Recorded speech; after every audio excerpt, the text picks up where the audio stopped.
in only 1 hour of scuba diving in my local river with my buddy David. Check out what we got. Found 172 fishing lures in only an hour, just between two of us. One of the unique ones we found right here was this Thomas Buoyant. It's a spoon that I've never seen anything like this before. Pretty cool. Found another Clackin wrap, which I'll add to my collection. Right there. Found a really nice Salmo Hornet right there. Brand new.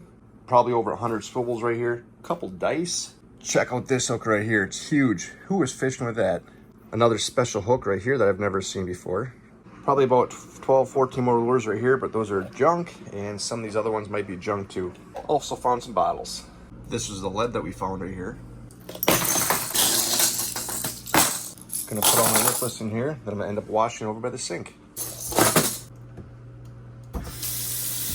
So I'll take a dirty lure like this, scrub it up, and with the help of my magic eraser there, it goes from this to this.